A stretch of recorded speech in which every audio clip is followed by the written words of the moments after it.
I remember when Father Bob, our retired chaplain here at Dynamic Catholic, first told me about the banquet in an ancient English castle in the hills just outside London.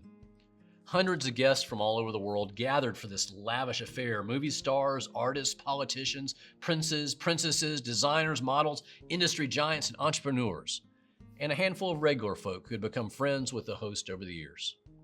The evening was to be celebrated not with music or speeches or dancing. Nope.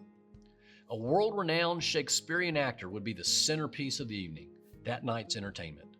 First, a sumptuous feast with exquisite meats served on platters by a regal staff, fine wines, all of Gallo's finest.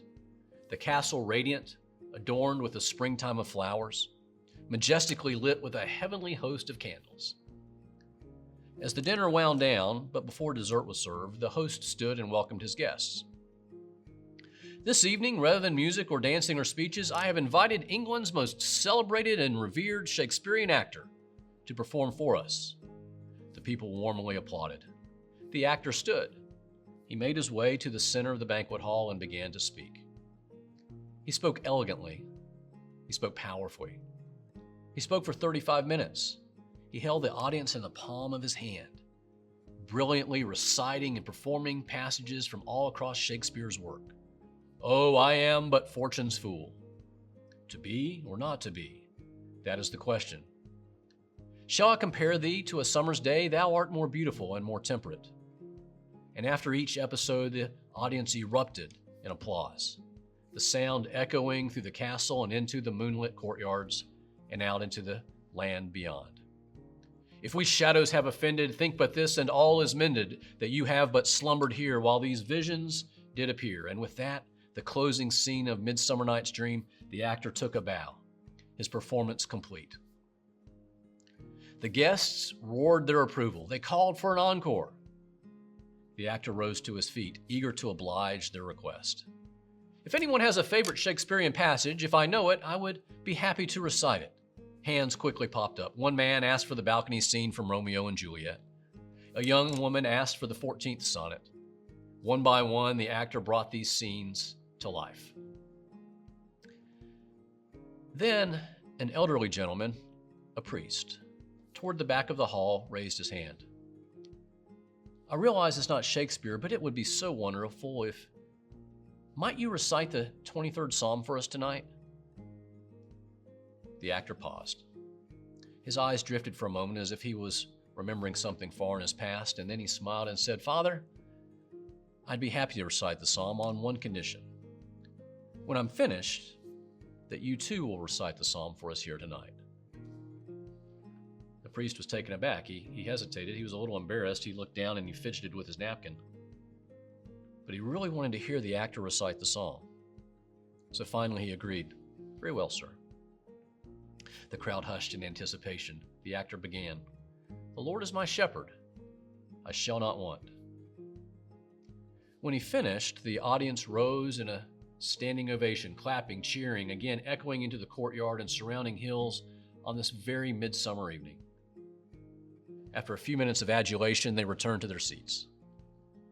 Then the actor looked at the priest and said, Father, it's your turn now. Shifting in his place, the old priest looked down, placed a hand on the table to steady himself, and he took a deep breath. His face indicated that he was stepping into some other place as he began. The Lord is my shepherd. I shall not want. He makes me to lie down in green pastures. He leads me beside the still waters. He restores my soul. He leads me in the paths of righteousness for his name's sake. Even though I walk through the valley of the shadow of death, I fear no evil, for thou art with me. Thy rod and thy staff, they comfort me. Thou preparest a table before me in the presence of my enemies. Thou anointest my head with oil. My cup overflows. Surely goodness and mercy shall follow me all the days of my life, and I shall dwell in the house of the Lord forever.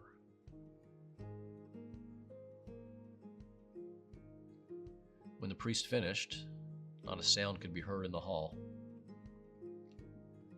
No one clapped. No one moved. No one spoke. Silence settled on the castle and in the hills.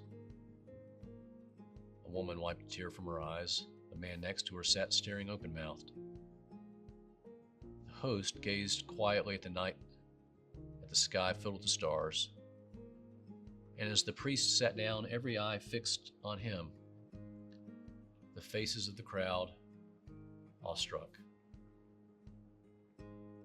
Slowly the actor stood and addressed the crowd. Why was the old man's recital of the psalm so much more powerful than mine? He paused and he looked at the priest and he said, Father, I know the psalm, but you know the shepherd. Today, the gospel reading invites you, get to know the shepherd.